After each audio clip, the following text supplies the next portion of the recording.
안녕, 조작입니다. 고2 학력평가 정치와 법 분석 및 해설 강의입니다. 2학년 학력평가 해설 강의로는 참 오랜만에 만나 뵙습니다. 네, 반갑고요. 그냥 이게 선생님들마다 다 반갑다 하다 보니까 어느 순간 이거는 그냥 인사말이구나. 여러분은 선생님 얼굴 보지만 선생님이 여러분 얼굴을 못 보죠. 지금 어떤 표정으로 이 분석 및 해설 강의를 듣고 있을까? 어떤 친구는 나는 틀린 게 별로 없어. 이걸 어떻게 선생님이 해설하는지 그냥 궁금해서 몇 개 들을 뿐이야. 이런 친구도 있고요. 아니면 선생님 저 어떻게 해요? 울상이 된 친구들도 있을 겁니다. 첫 술에 배부르지 않습니다. 사실상 3월 학력평가도 치르긴 했지만 그 시험은 1학년 때 배웠던 내용을 주로 대상으로 하기 때문에 아주 정확한 실력 측정이 되지 않을 겁니다. 그런데 이 6월 학력평가는요 3단원까지 시험을 치렀어요. 그래서 총평을 안 본 친구가 있다면 꼭 확인을 해 주시고요. 많이 틀린 문제를 총평해서 보여드리긴 했는데 그거는 상대적인 거예요. 그리고 아직은 정답률이 안정되어 있지 않기 때문에 그냥 딱 봐도 많이 틀렸을 법한 주제들을 고르다 보니 2단원에서 집중되어 있을 겁니다. 2단원은 누가 봐도 힘듭니다. 여러분 절대 이걸 상식이라고 부르지 않습니다. 만약에 누군가가 틀렸는데 야, 너 이것도 몰랐어? 이거는 대한민국 국민들의 상식인데 과연 그럴까요? 그러지 않아요. 아주 정교한 공부가 필요하고요. 선생님이 총평해서 섬세함이 1등급을 만든다라고 보여드렸을 겁니다. 섬세함이라고 하는 건 어떨 때 생기는 거냐? 하고 또 하고 반복이 희미해서 섬세함이 생기거든요. 연주를 할 때도 마찬가지고요. 노래를 부를 때도 마찬가지입니다. 아주 천재적인 재능을 타고난 사람들은 한 번 들은 노래를 그냥 바로 그 자리에서 아주 똑같이 따라 부를 수 있을지 몰라요. 하지만 그런 사람들은 극히 일부의 일부 이런 정도 됩니다.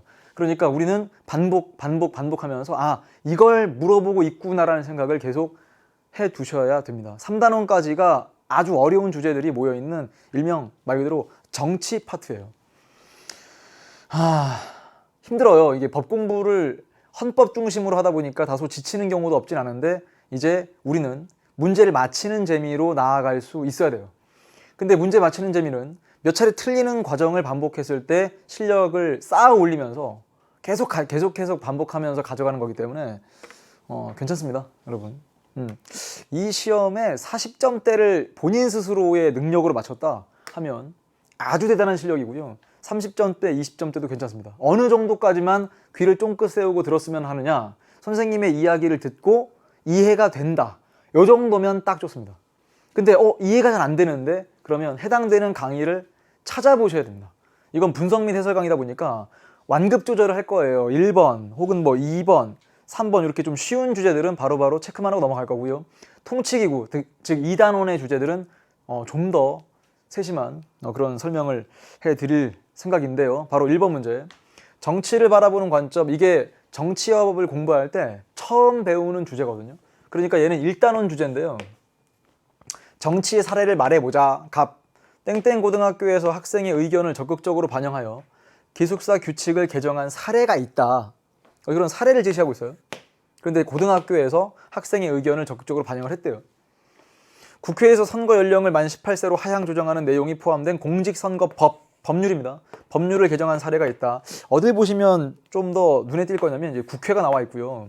이쪽은 학생들의 의견을 적극적으로 반영을 하더라 이런 얘기들이 나와 있는데 결국 선생님의 이야기는 A에서 보면 갑과 을 모두 적합한 사례를 제시하였으나 B에서 보면 을만 적합한 사례를 제시하였다. 그러니까 A보다는 B가 훨씬 더 좁게 정치의 의미를 바라보고 있습니다. 그래서 A는 넓은 의미의 정치 이렇게 적고 푼 친구도 있을 거고 집단현상설 이렇게 적고 푼 친구도 있겠죠. 정치는 국가를 포함한 모든 집단에서 나타나는 현상이다. 집단현상설. 국가현상설은 정치라고 하는 것은 국가 고유의 현상이다라는 주장이죠. 기억. A는 정치를 국가 수준에서 나타나는 고유한 현상이라고 본다. 이건 B여야 됩니다. B는 정치 권력을 획득하고 유지 행사하는 활동을 정치로 본다. 이게 좁은 의미로 바라보는 혹은 국가현상설로 바라보는 입장 맞지요? 니은 동그라미 칠 거고요. 이 정치 권력이라는 말 자체가 국가 권력이라고 생각하시면 돼요. 정치 권력이라고 하면 디귿. A는 B에 비해 다원화된 현대사회의 정치 현상을 설명하기에 용이하다. 그만큼 넓게 바라보고 있고 국가를 포함한 모든 사회 집단에서 나타나는 현상이다. 이렇게 보니까 더욱 다양한, 다원화라는 말을 다양한이라고 바꿔서 읽어도 괜찮습니다. 다음은 리을. A, B는 모두 국가 성립 이전의 정치 현상을 설명할 수 있다. 이런 장점이 있는 것은 B에서는 설명이 안 될 거고요. 왜? 국가를 전제로 하다 보니까. 그런데 집단현상설에서는 국가 성립 이전의 정치 현상을 설명할 수 있다는 장점이 있습니다. 그래서 정답은 니은과 디귿 3번 쉽게 골랐을 거고요. 다음 2번 문제. 문제에서 분명 복수정당제 유형이라고 나와 있어요. 그러면 교과서상 복수정당제 유형은요, 양당제, 다당제 이렇게 배우는데 이게 3단원 주제거든요. 써있기도 합니다. 각각 양당제, 다당제 중 하나이다. 정당 선택의 범위가 A가 B보다 넓죠. 그러니까 A는 다당제가 될 거고 B는 양당제가 될 거고요. 여기 똑같이 다당제, 양당제를 넣어봤어요. 그러니까 가에는 다당제보다 양당제가 더욱더 높은 거. 얘는 그냥 다당제, 양당제 한 글자만 적은 겁니다. 군소정당의 난립 가능성은 다당제에서 더욱더 크죠. 그러니까 가에는 그게 들어갈 수 없고요. A는 B에 비해 다수당의 횡포가 나타날 가능성이 높다. 이건 양당제의 특징이니까 얘 또 틀렸네요. A가 다당제이므로.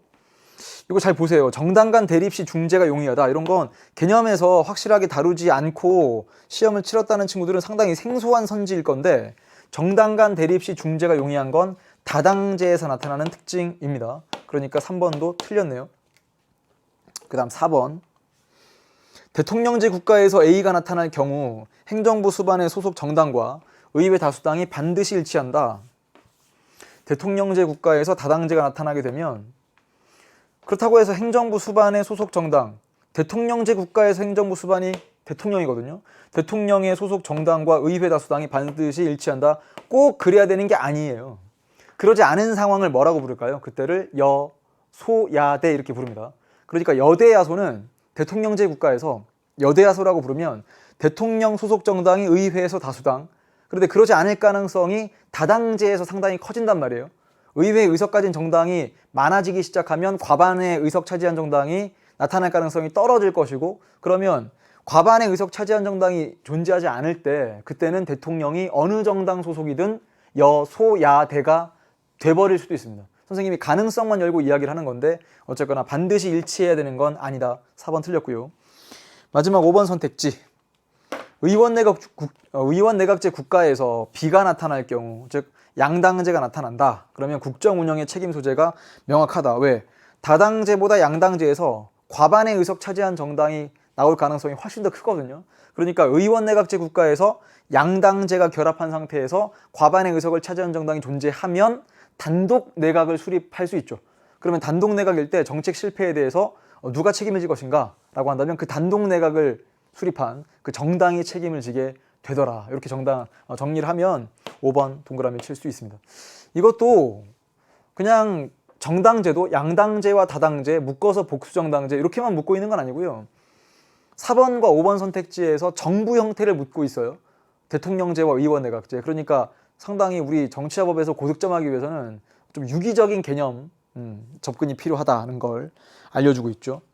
틀린 친구들은 양당제, 다당제의 장점, 단점, 비교 분석하는 거 개념 정리를 꼭 하길 바랍니다. 다음은 3번 문제. 법치주의 유형 A, B. 여러분 이런 형태의 문제를 앞으로 문제풀이에 가면 어떤 과목이든 상관없이 이런 걸 개방형이라고 불러요. 개방형.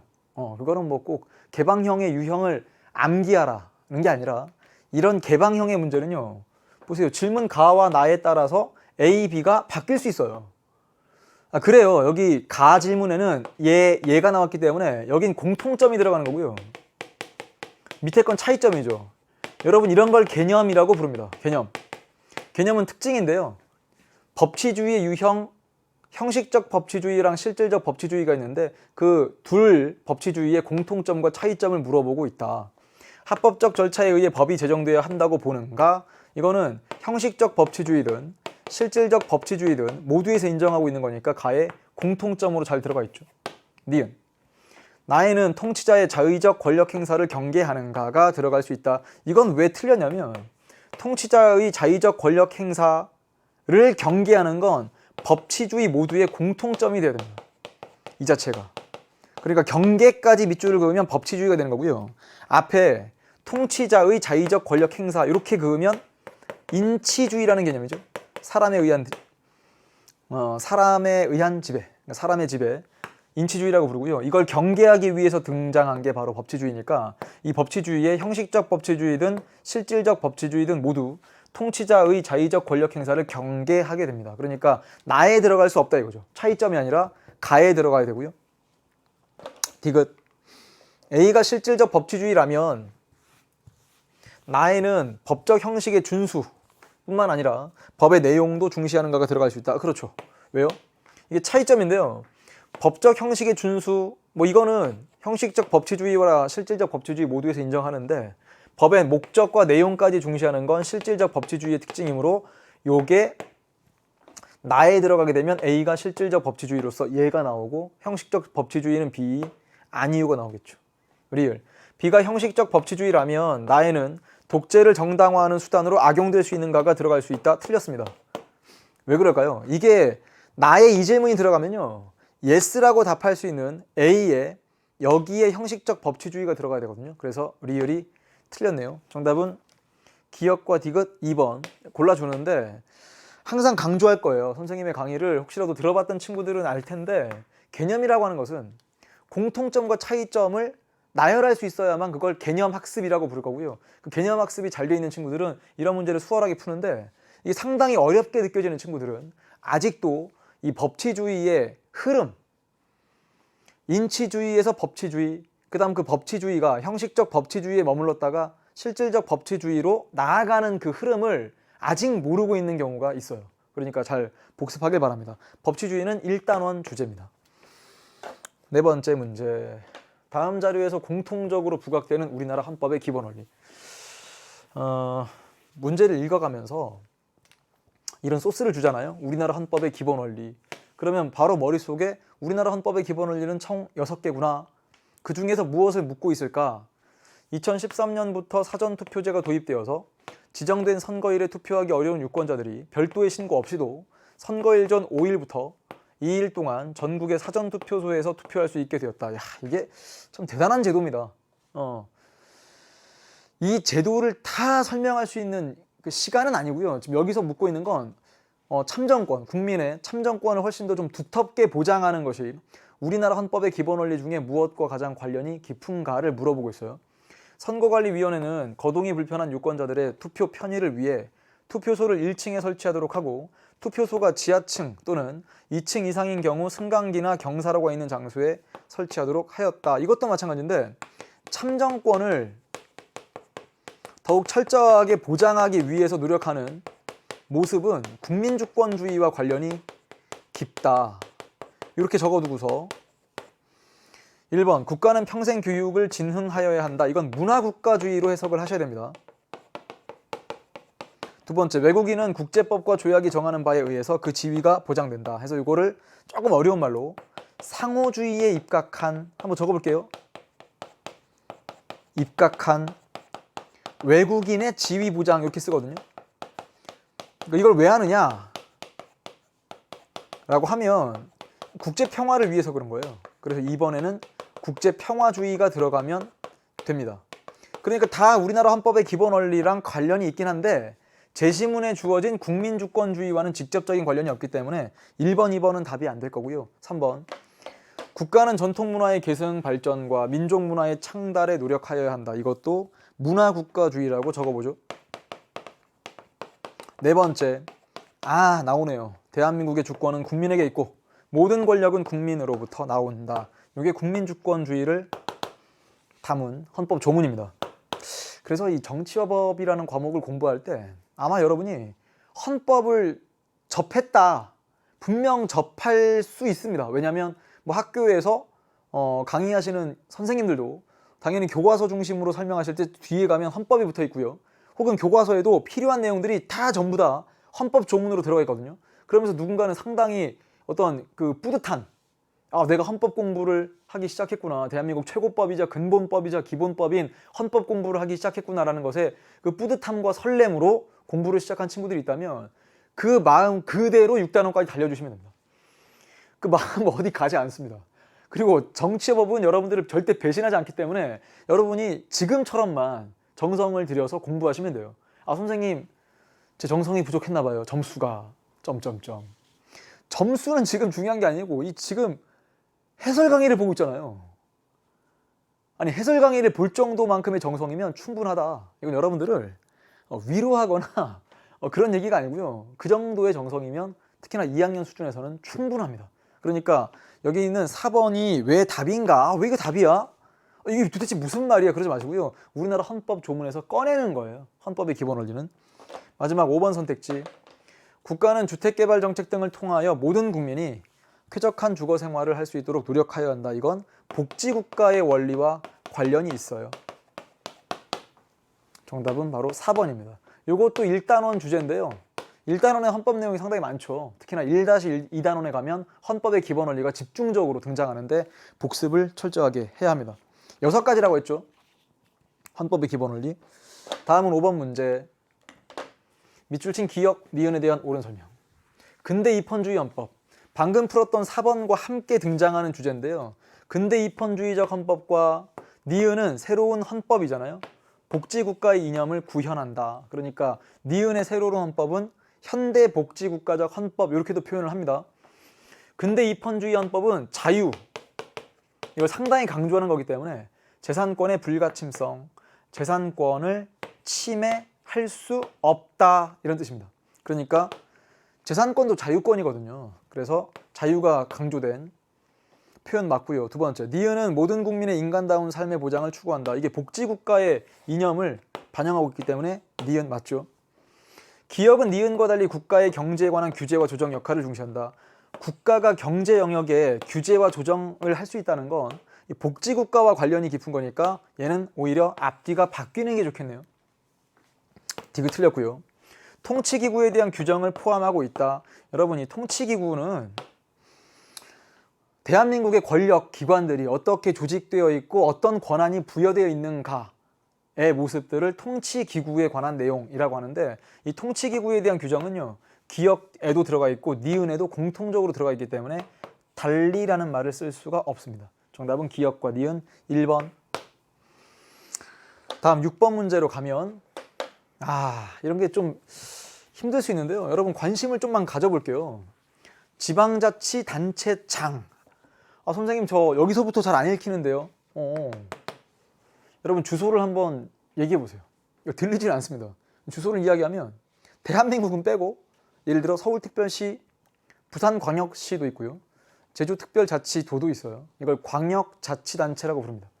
그 뒤에도 주소가 또 따라 붙겠죠. 서울특별시 땡땡구, 아니면 제주특별자치도 서귀포시, 약간의 사심, 선생님의 고향이니까 이해해 주길 바라면서, 또는 자기의 그냥 주소를 이야기하다 보면 첫 번째 적히는 것과 두 번째 적히는 것, 그럼 첫 번째가 광역자치단체고 두 번째가 기초자치단체인데, 여기 있는 지방자치단체장이라고 하면 다양한 표현을 써요. 특별시장도 있죠.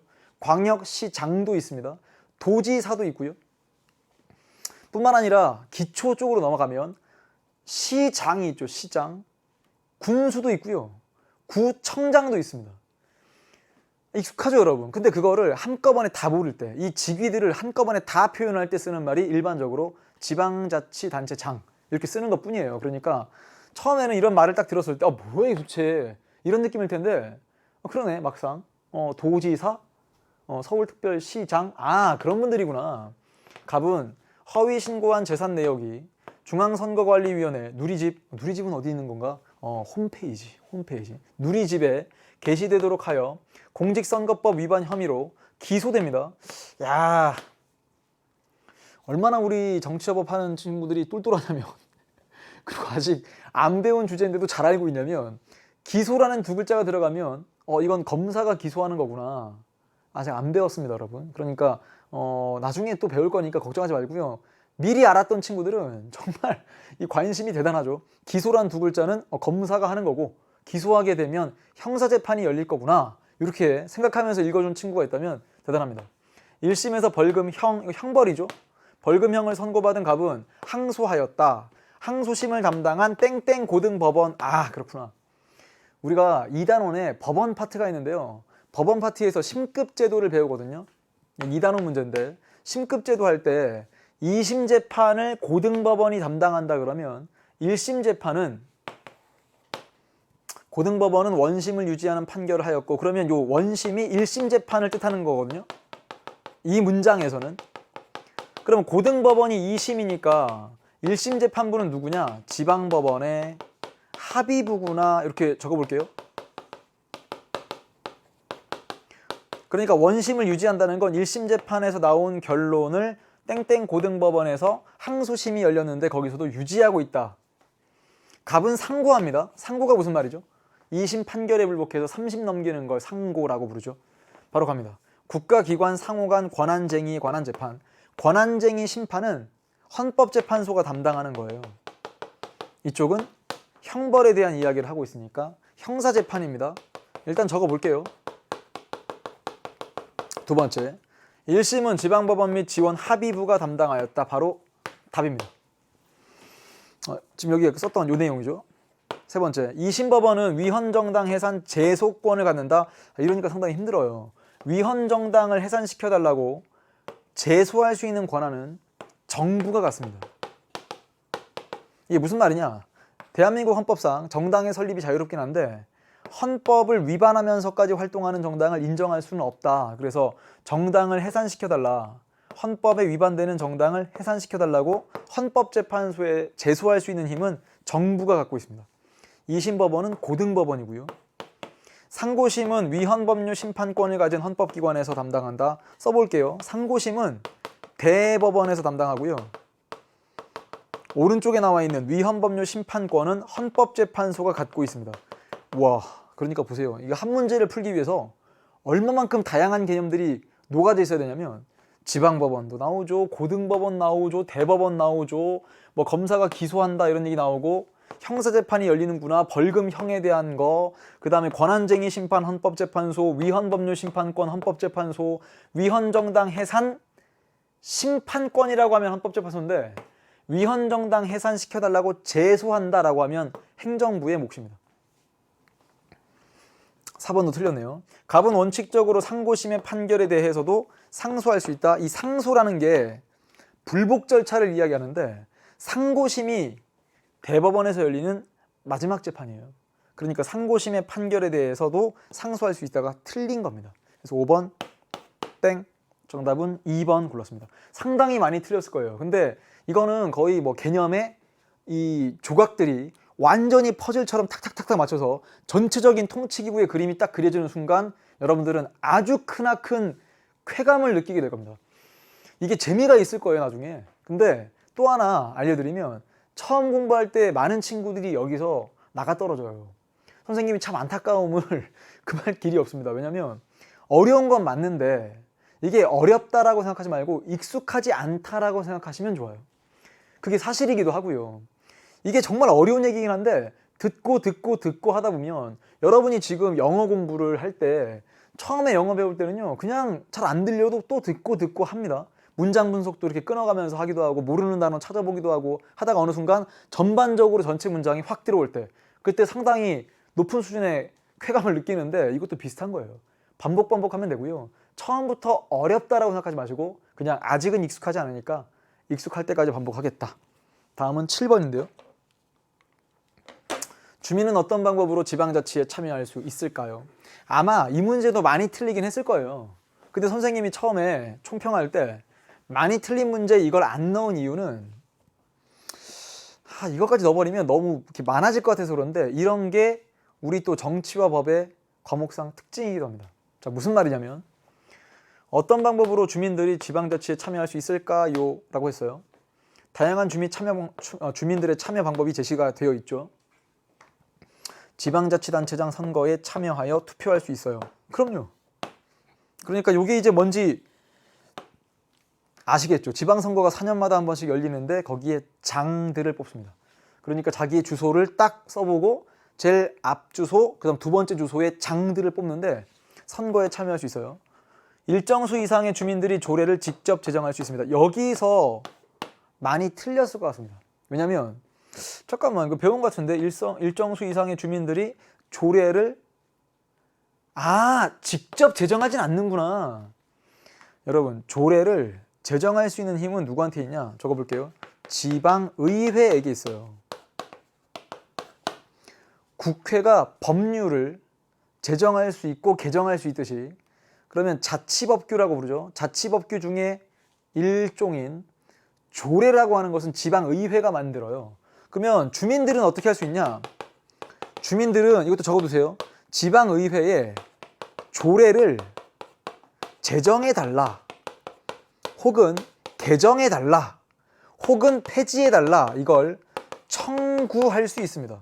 그렇죠. 청구할 수 있는 거지. 주민들이 직접 조례를 제정하진 않거든요. 그러니까 분명 함정이 있는 건데, 뭐 어느 정도 공부한 친구들이 딱 빠질 수 있는 함정이 아닐까. 공부를 아예 안 한 친구들은 오히려 이런 함정에 잘 안 빠지거든요. 그러니까 이것도 한번 생각해 보세요. 아예 공부가 안 돼 있으면 여러분들은 함정으로부터도 자유로울걸요.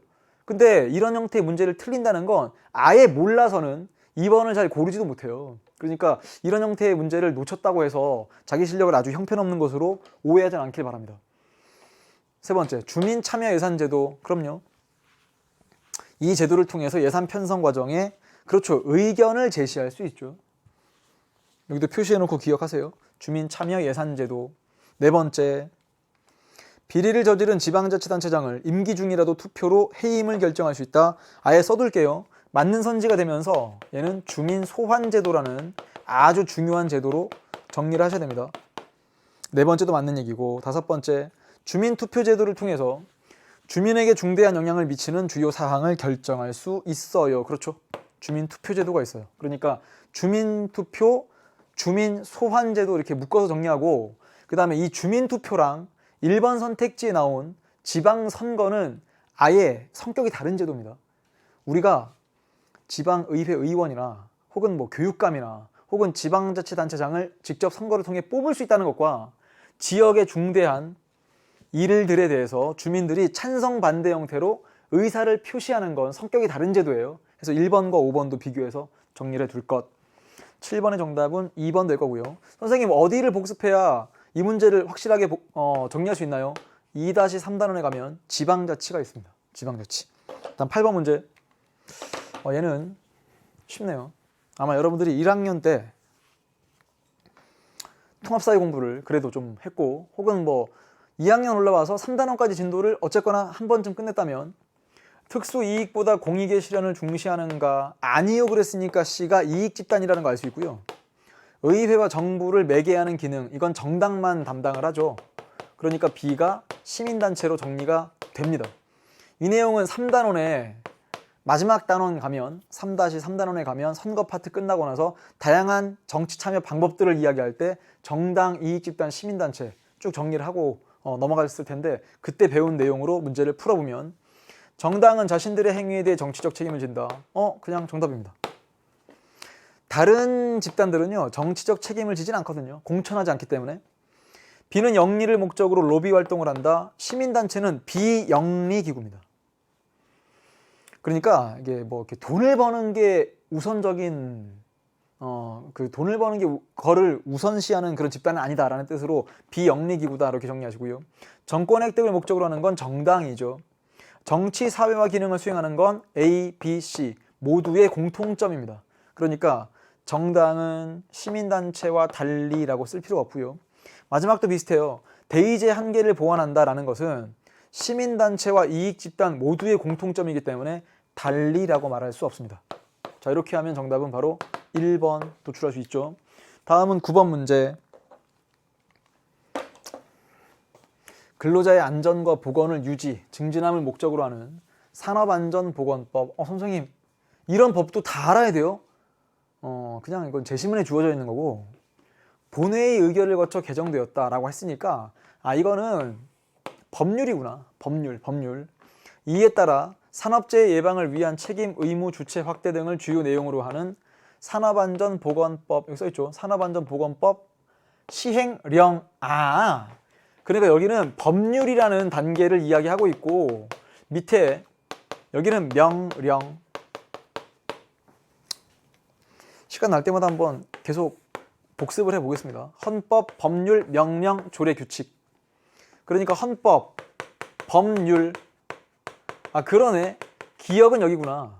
그 다음 명령이 있는데 디귿이 여기 들어가는 거예요. 이쪽 대통령령이라고 나와 있으니까. 이런 법률을 제정할 때요, 법률 개정안을 국회 상임위원회가 발의할 수 있냐? 이게 바로 정답입니다. 그래서 어떻게 정리했으면 좋겠냐면, 국회에서 법률안을 발의한다라고 할 때는 국회의원 10명 이상 또는 상임위원회가 발의할 수 있습니다. 전부 다 개념이기 때문에 잘 정리를 하되, 이러니까 섬세함이 1등급을 만드는 거예요. 어떤 친구들은 뭐만 기억하고 있냐? 국회의원의 경우 10명 이상이면 되지 않을까? 맞는데 거기까지만 기억한 친구가 있고 여기까지 정리한 친구가 있다면 진짜 그 실력 차이는 아주 크진 않아요. 근데 이런 문제를 수월하게 맞히느냐 혹은 틀리느냐의 차이는 엄청나겠죠. 두 번째, 니은 본회의에서 법률이 의결되기 위해서는 국회 제적의원 과반수가 출석하지 않아도 가능하다. 틀렸죠. 의결 정족수를 정리해 볼게요. 국회 본회의에서 의결이 되기 위해서 정족수가 필요한데, 그때 어떻게 적었냐면 제적의원 과반수의 출석, 이게 출석 요건이고요. 출석한 의원의 과반수의 찬성이 필요합니다. 그러니까 제적의원 과반수의 출석이 필요하구나. 니은으로 인해 기억은 즉시 효력이 발생한다. 땡.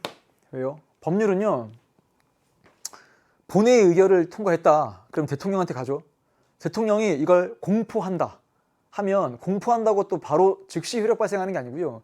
대통령이 공포한 이후에 법률에 특별한 규정이 없으면 공포일로부터 20일 경과 후 효력 발생한다까지 들어만 두세요. 왜요?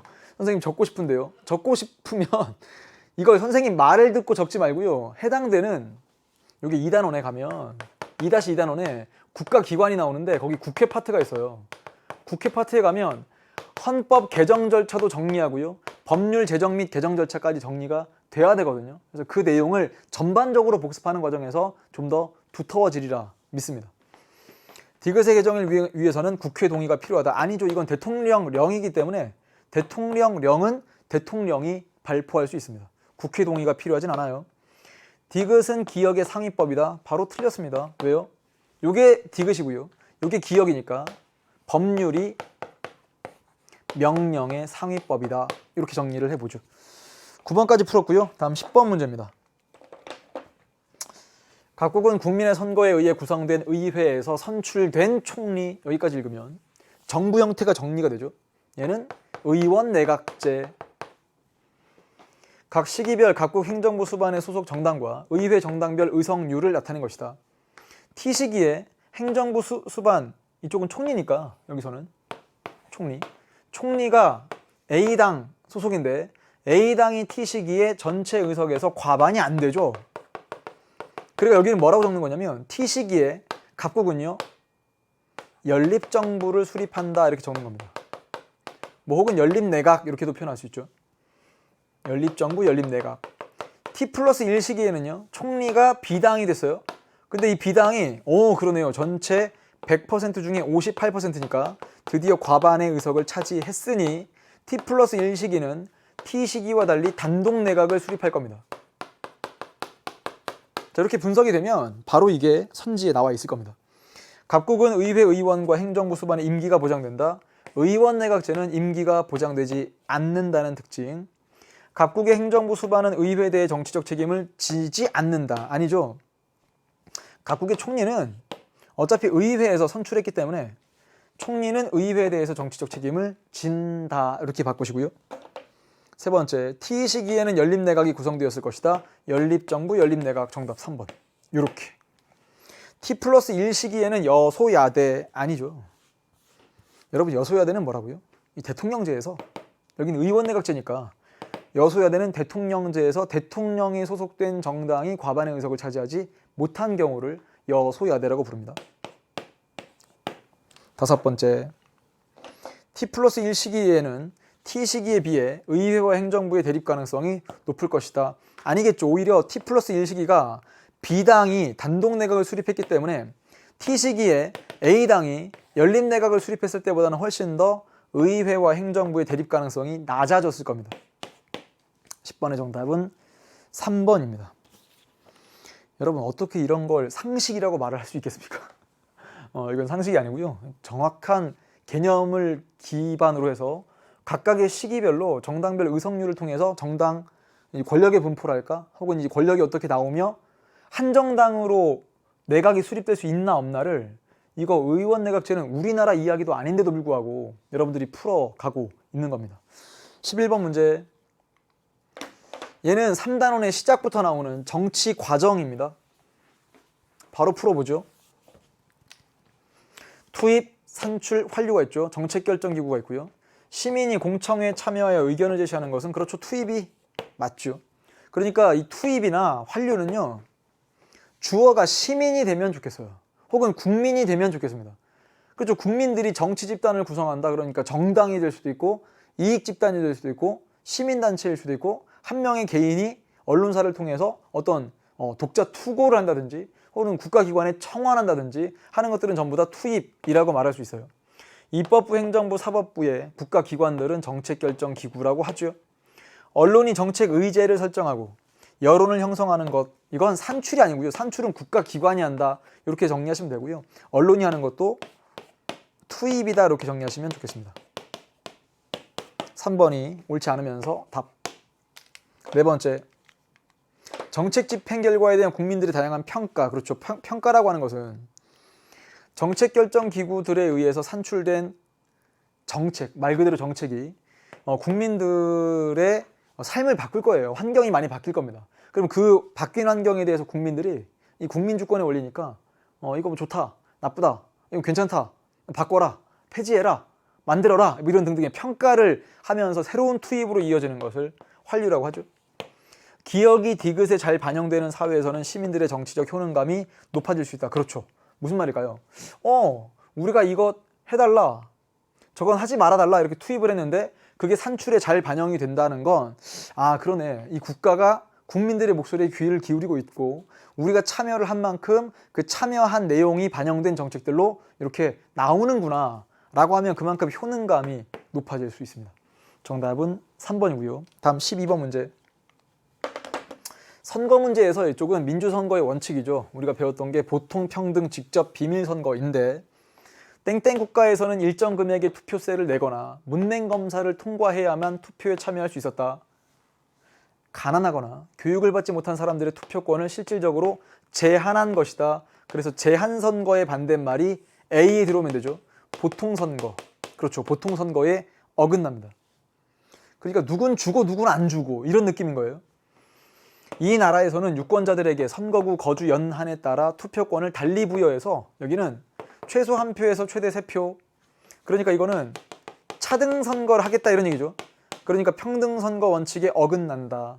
고르시면 보통 선거와 평등 선거 정답 3번 딱 나옵니다. 다음 13번으로 할 건데요. 이것도 힘들어요. 국회 활동 일정을 발췌했다. 국정에 관한 교섭단체 본회의에서 땡땡 조약 체결 비준 동의안이 처리가 되고요.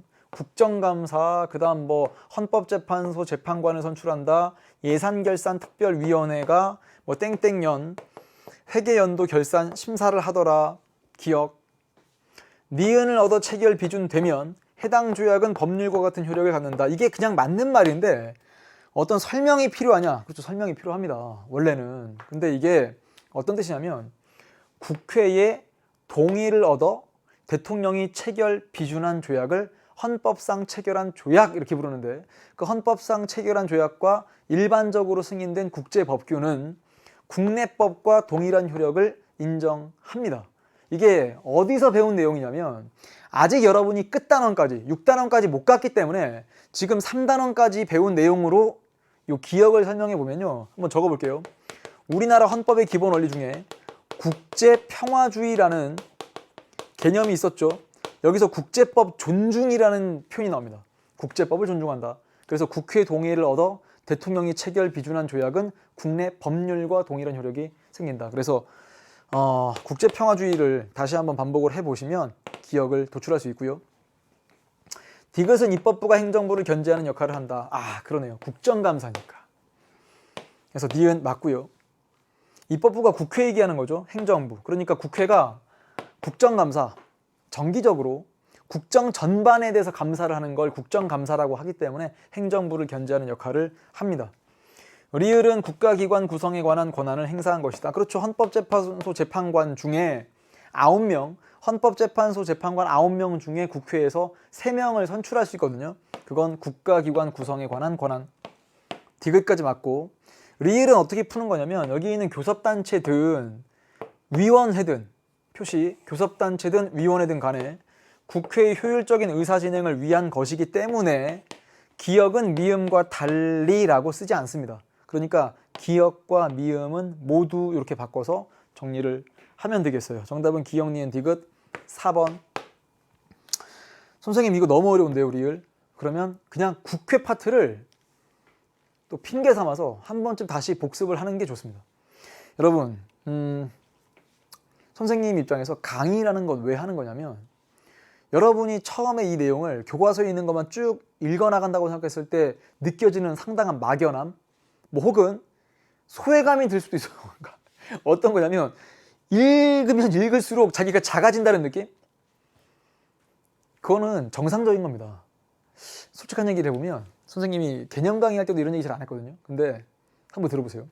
선생님이 여러분 나이 때 이런 내용을 배웠는가라고 하면 비슷한 걸 배우긴 했는데 이렇게까지 깊이 있는 내용을 배워본 적이 없어요. 그럼 선생님은 어디 가서 이런 내용을 배우셨습니까? 대학 가서요. 대학 가서 헌법 배우면서 이런 내용들을 그때 배웠습니다.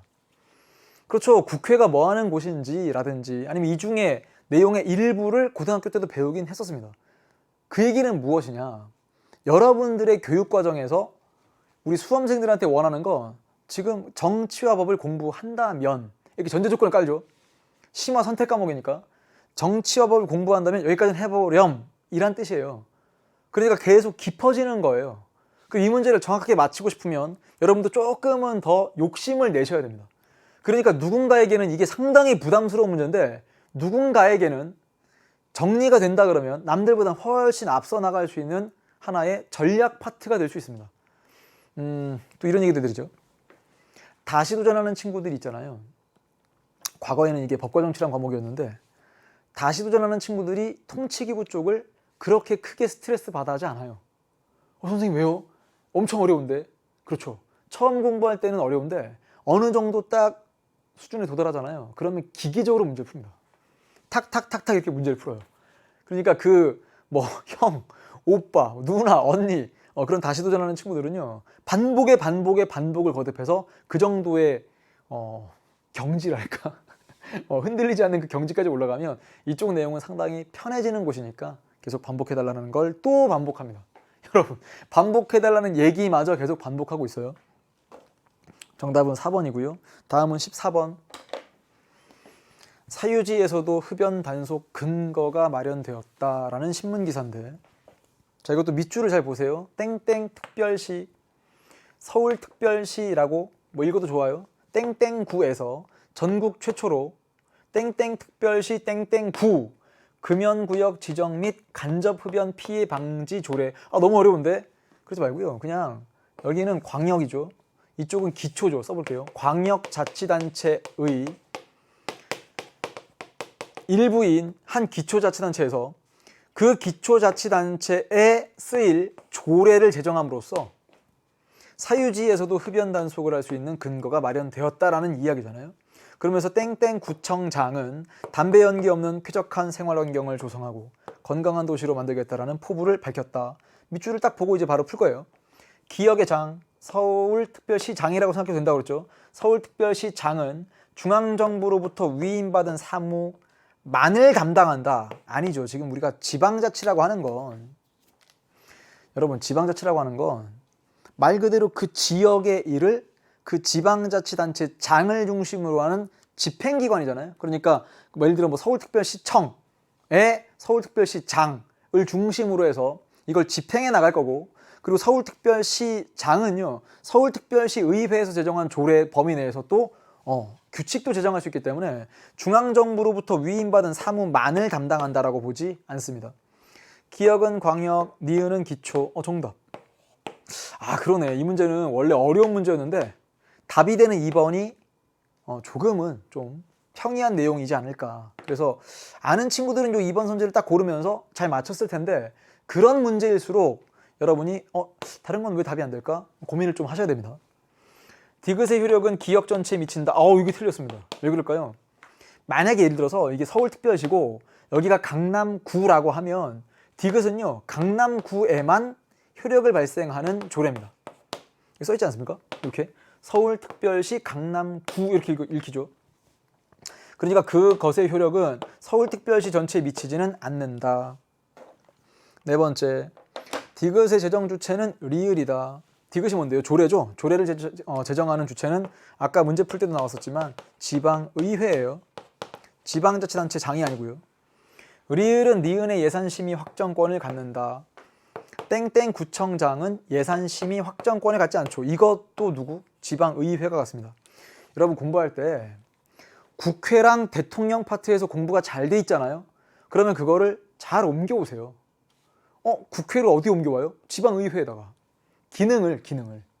대통령을 어디 옮겨와요? 지방자치단체장에게 이렇게 옮겨서 정리를 하면 보세요. 이게 만약에 법률이라고 칩시다. 법률을 대통령이 만들지 않죠. 그러니까 4번 틀렸죠.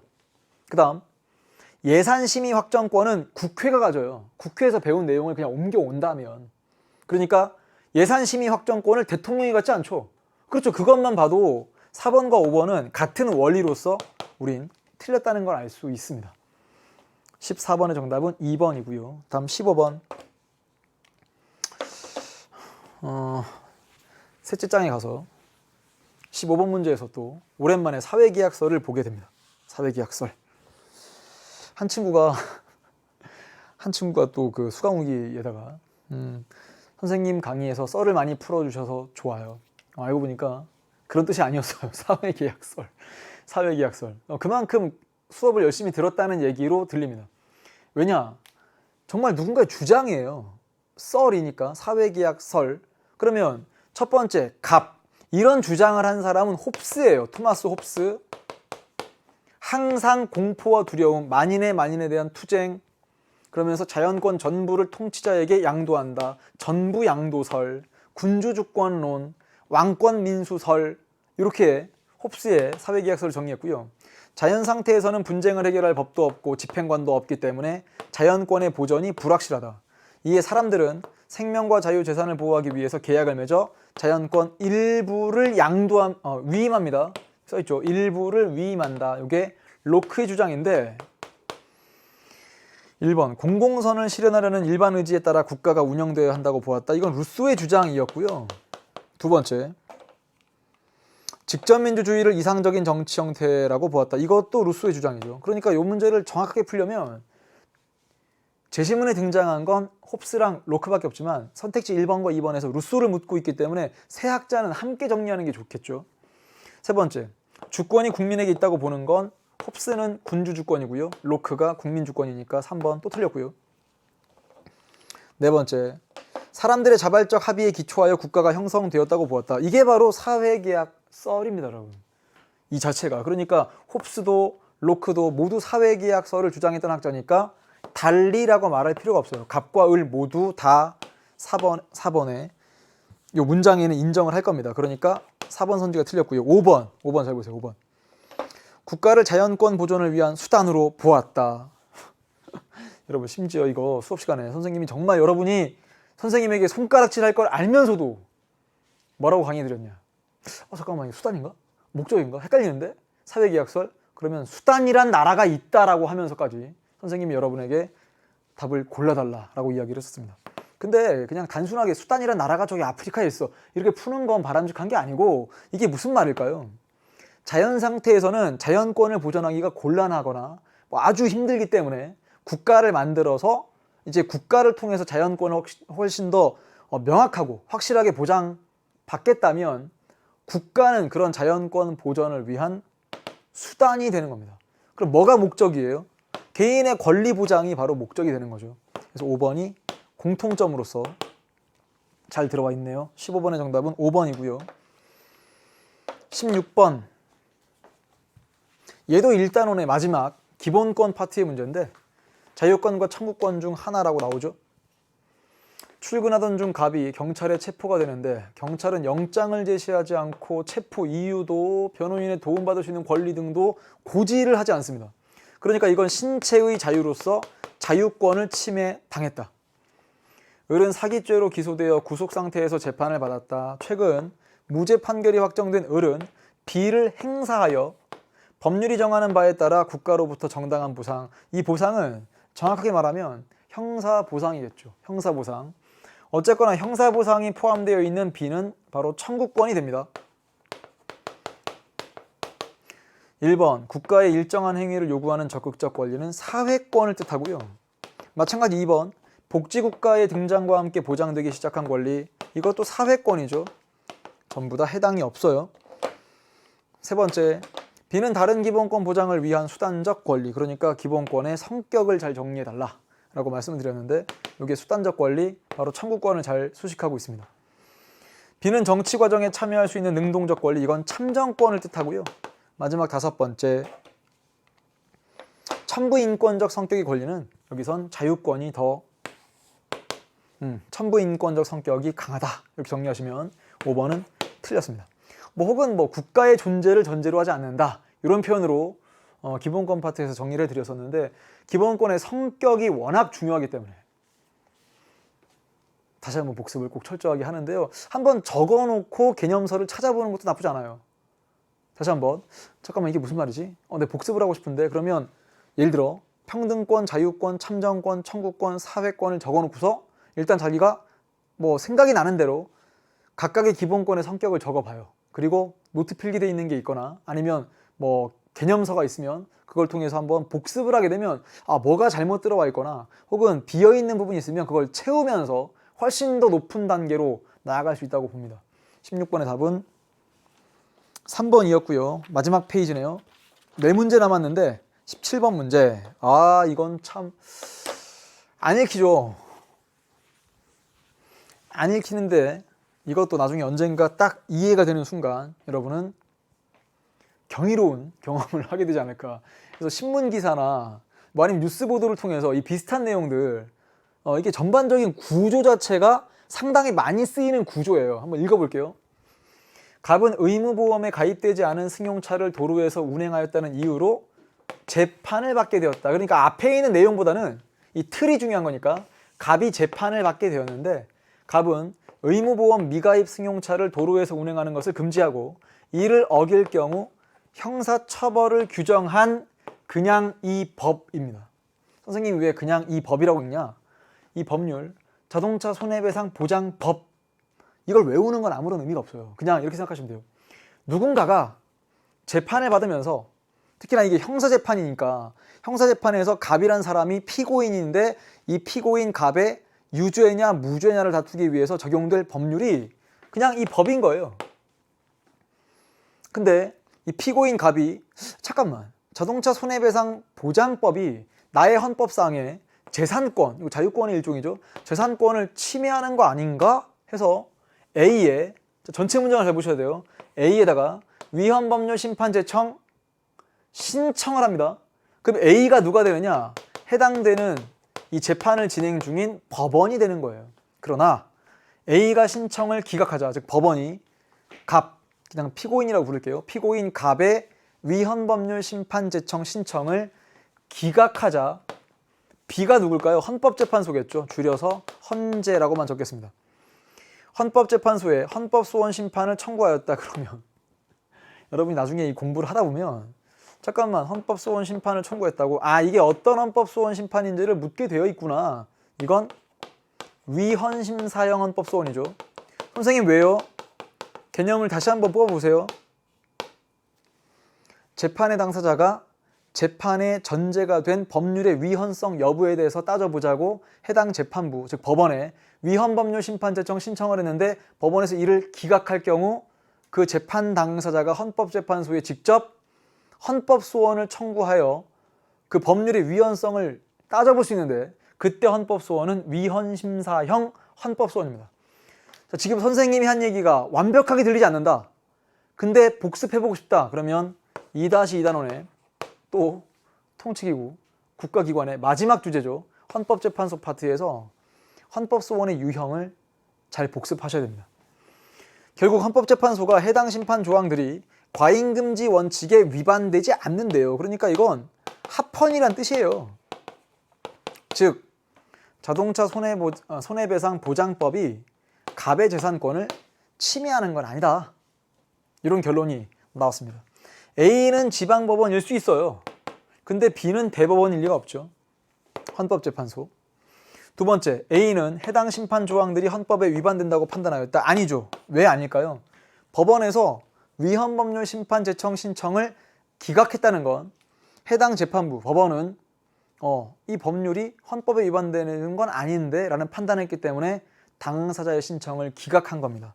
2번 틀렸고요. 세 번째, 갑은 B의 권리구제형 헌법소원 틀렸죠. 위헌심사형 헌법소원이라고 설명해 드렸고, 네 번째, B는 해당 심판 조항들이 피해의 최소성 원칙에 위반되지 않는다고 보았다. 이게 답이죠. 왜냐하면 과잉금지 원칙에 위반되지 않는다는 건 이 과잉금지 원칙이 총 4가지 원칙으로 구성되어 있는데, 첫 번째 목적의 정당성, 그리고 방법의 적절성, 그리고 피해의 최소성, 네 번째 법익의 균형성, 이런 4가지 요건들을 다 갖추어야 과잉금지 원칙에 위배되지 않는다라는 표현을 쓰는 겁니다. 그러니까 이 과잉금지 원칙에 위배되지 않는다는 표현을 딱 놓고서 피해의 최소성 원칙에 위반되지 않는다, 그 원칙을 지키고 있다라는 걸 도출할 수 있다는 얘기고요.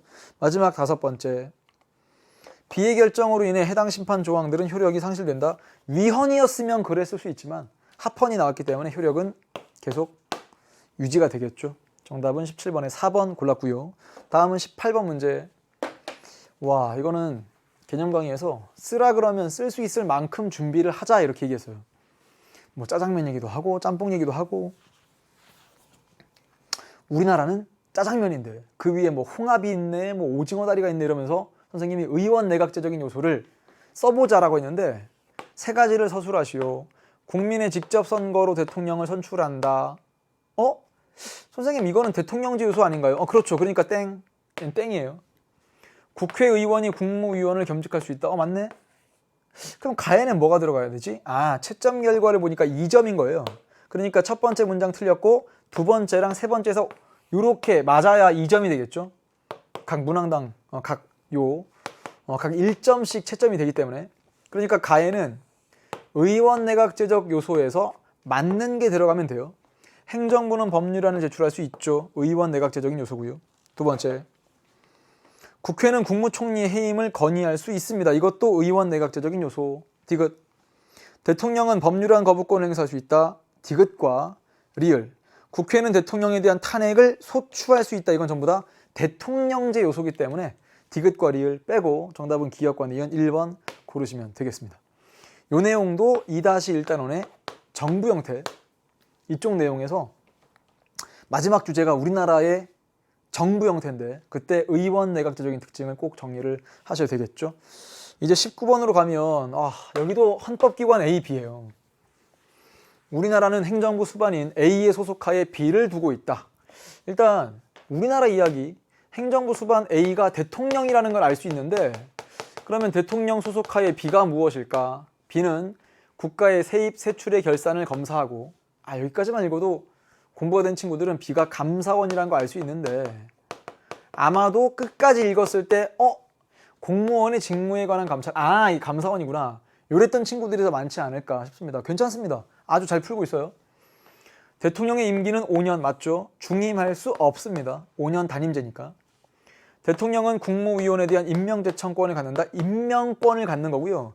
임명제청권은 국무총리가 갖습니다. 그러니까 정말 디테일한 문제죠. B는 명령 규칙의 위헌, 위법 여부에 대한 심사권을 갖는다. 이건 법원이 갖는 거예요. 감사원이 갖는 게 아니고요.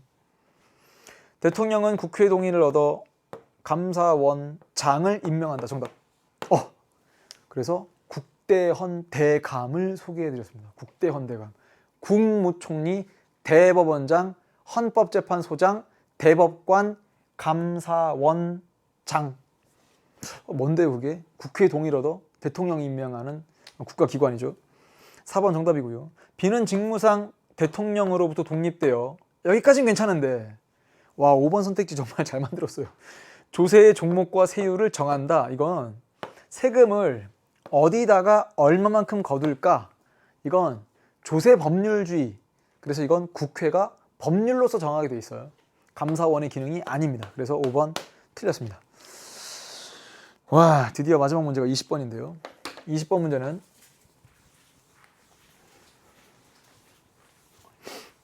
선거 문제입니다. 길지만 아주 좋은 개념 요소들이 들어가 있으니까 차근차근. 갑국의회는 지역구 의원 100명이고요.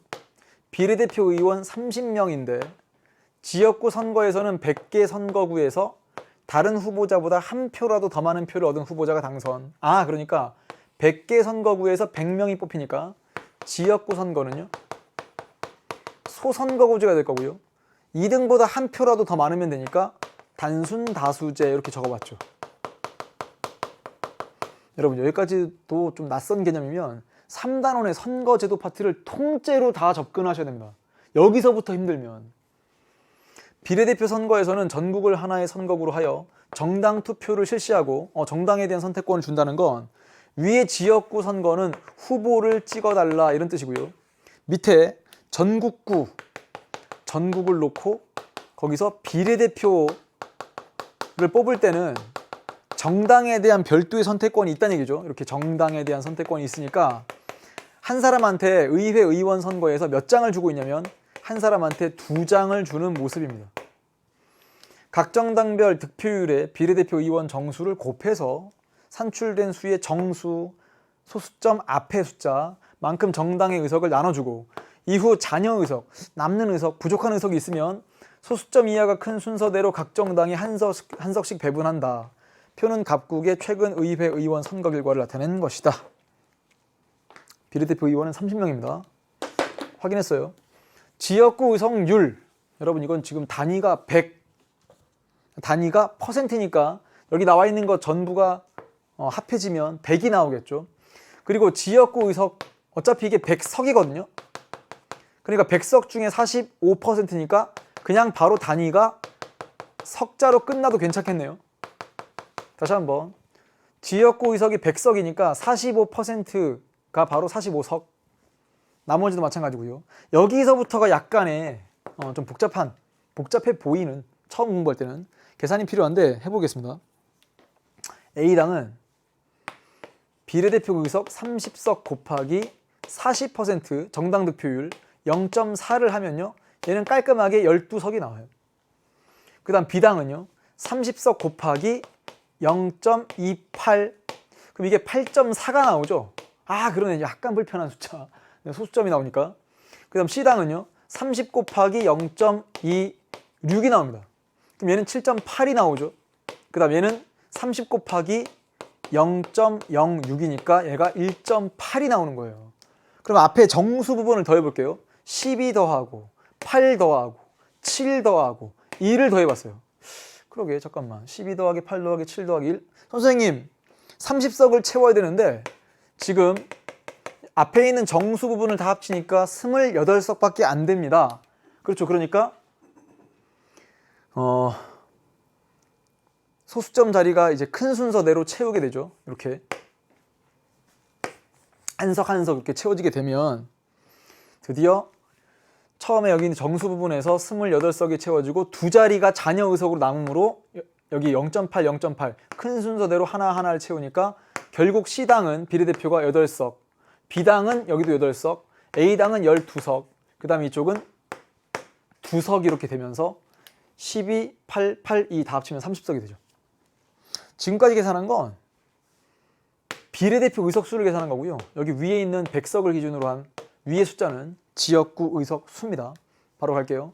지역구 선거의 대표 결정 방식은 단순 다수 대표제. 비례대표 선거의 대표 결정 방식은 지역구 선거에 비해 사표 발생 가능성이 높다. 보세요. 여기는 단순 다수제고요. 여기가 비례대표제잖아요. 말 그대로 비례대표제. 비례대표제, 특히나 정당 투표에 의해서 각 정당의 비례대표 의원을 배분하는 방식은 1등만 당선되는 단순 다수제에 비해서 훨씬 더 사표가 적죠. 두 번째 틀렸고요. 세 번째, 1인 2표라고 말씀드렸습니다. 다음 네 번째, A당은 D당과 달리 지역구 의석률이 비례대표 의석률보다 낮다. 해볼게요. A당의 지역구 의석률은요 45%예요. 근데 비례대표 의석률은요 30석 중에 12석이니까 얘는 40%죠. 얘가 높죠? 당장 4번 틀렸고요. D당도 해볼까요? D당은 전체 100석 중에 5석입니다. 5%. 비례대표 의석은요 30석 중에 2석이니까 10%가 30석 중에 2석이니까 10%가 채 안 될 거예요. 뭐 한 6.7%라고 하면 여기 더 큽니다. 그러니까 지역구 의석률과 비례대표 의석률 A당, D당 비교하니까 4번 틀렸다는 거 알 수 있고요. B당과 C당의 비례대표 의석수는 동일하다. 그러네요. B당, C당 전부 다 8석으로 동일함으로 5번 동그라미를 치면 되겠죠. 야, 5번까지 가기가 참 힘든데요. 이 정도까지 1인 2표제를 이해하고 그 다음에 자녀 의석이란 말을 통해서 어떻게 채워나가는지까지만 연습이 되면 이 문제는 아주 잘 극복이 되지 않았을까 싶습니다. 섬세함이 1등급을 만든다. 여러분 목표가 1등급이라면 정치업은 배신이 없다는 얘기를 왜 다시 한번 마무리하면서 강조를 할 거냐. 배운 대로 문제가 딱딱 풀리도록 특히나 학력평가에서는 설계를 하고 있기 때문에 여러분들이 말 그대로 학력의 수준을 평가받기에 아주 좋은 문제들로 구성되어 있습니다. 선생님 같으면 해설을 꼭 공격적으로 다시 한번 직접 작성해 보기도 할 거고요. 깨끗한 시험지 통해서 또 한 번의 포인트를 잡아나가면서 한 번 더 푸는 것도 방법이지 않을까 싶습니다. 해당되는 단원들 계속 복습해 주시고요. 앞으로 4단원부터도 더욱더 재밌게 들었으면 좋겠습니다. 다음에 또 웃는 얼굴로 만나죠. 응원합니다. 최적이었습니다. 안녕!